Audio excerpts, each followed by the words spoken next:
കേരളത്തിൽ പുതിയ ഗവൺമെന്റ് വന്നതിന് ശേഷം വാഹനങ്ങളും യാത്രകളുമായി ബന്ധപ്പെട്ട് ഒരുപാട് നല്ല തീരുമാനങ്ങൾ എടുത്തുവെങ്കിലും റോഡ് ആക്സിഡൻസിൽ പെടുന്ന എല്ലാവർക്കും ഒരുപോലെ ഉപകാരപ്പെടുന്ന നല്ലൊരു തീരുമാനം കൂടെ എടുത്തിട്ടുണ്ട്. അതും പഴയ ഗവൺമെന്റ് മാറിയ ഗവൺമെന്റ് വേണ്ട എന്ന് വെച്ച തീരുമാനം.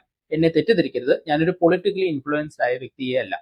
എന്തുകൊണ്ടാണ് പഴയ ഗവൺമെന്റ് ഇത്രയും നല്ലൊരു കാര്യം വേണ്ട എന്ന് വെച്ചത് എന്ന് ഈ വീഡിയോയുടെ അവസാനം പറയാം. നമുക്കറിയാം, പുതിയ ഗവൺമെന്റ് വന്നതിന് ശേഷം സ്ത്രീകൾക്ക് KSRTC ബസ്സിൽ യാത്ര സൗജന്യമാക്കി. അതുകൂടാതെ ഒരളവ് വരയ്ക്കുമുള്ള മോഡിഫിക്കേഷൻസ് വണ്ടികളിൽ അനുമതിയൊന്നും കൂടാതെ നടത്താം എന്നുള്ള തീരുമാനവും എടുത്തിരിക്കുകയാണ്.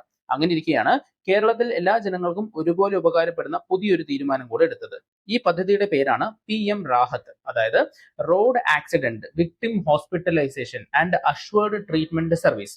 ഇനി കേരളത്തിൽ എവിടെയായാലും ഒരു റോഡ് അപകടം സംഭവിച്ചാൽ അപകടത്തിൽ പെടുന്ന വ്യക്തിക്ക് 7 ദിവസത്തേക്ക് 1,50,000 രൂപ വരെയുള്ള ചികിത്സ പൂർണ്ണമായും സൗജന്യമായിരിക്കും. അതും ആദ്യം പണം അടച്ചതിന് ശേഷം റീഇംബേഴ്സ്മെന്റ് വാങ്ങുന്ന പദ്ധതിയൊന്നുമല്ല, നേരിട്ട് ക്യാഷ്ലെസ് ആയി തന്നെ ചികിത്സ കിട്ടും.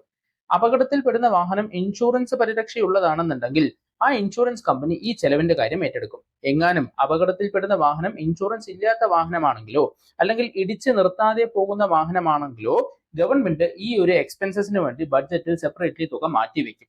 ഇൻഷുറൻസ് ഇല്ലാത്ത വാഹനമാണെന്നുണ്ടെങ്കിലും ഹിറ്റ് ആൻഡ് റൺ കേസ് ആണെങ്കിലും ഇതിൽ അപകടത്തിൽപ്പെട്ട ആൾക്ക് ചികിത്സ മുടങ്ങില്ല എന്നുള്ളതാണ് ഈ പദ്ധതിയുടെ ഏറ്റവും പ്രധാനപ്പെട്ട കാര്യം. ഇനി അടുത്ത കാര്യം, 112 എന്ന നമ്പറിലേക്ക് വിളിച്ചാൽ മാത്രം മതി. അതായത് അപകടത്തിൽ ഒരു വ്യക്തി പെടുകയാണെങ്കിൽ 112 എന്നുള്ള നമ്പറിലേക്ക് വിളിച്ചു കഴിഞ്ഞാൽ ഓട്ടോമാറ്റിക്കലി ഇത് പോലീസ്, ആംബുലൻസ്, ആശുപത്രി എന്നിവയെല്ലാം ഏകോപിപ്പിച്ച് ഉടനടി ചികിത്സ കിട്ടുന്ന രീതിയിലേക്കായിരിക്കും ഈ സംവിധാനങ്ങളുടെ പോക്ക്.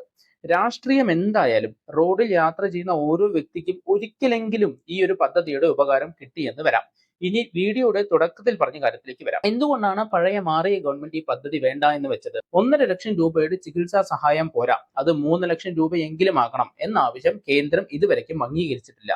അതുകൊണ്ട് മാത്രമാണ് ഈ ഒരു ഉപകാരം ജനങ്ങൾക്ക് കിട്ടാതെ ആയത്. എന്നാൽ പുതിയ ഗവൺമെന്റ് 1,50,000 രൂപയെങ്കിൽ 1,50,000 രൂപ അതെങ്കിലും ജനങ്ങൾക്ക് കിട്ടട്ടെ എന്നുള്ളൊരു കാര്യം ആലോചിച്ച് ഈ തീരുമാനം എടുക്കുകയാണ് ഉണ്ടായത്.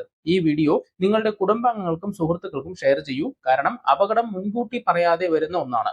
പക്ഷേ ഇത്തരത്തിലുള്ള വിവരങ്ങൾ ഒരാളുടെ ജീവൻ രക്ഷിക്കാൻ പോലും സഹായിച്ചേക്കാം. Thank you so much.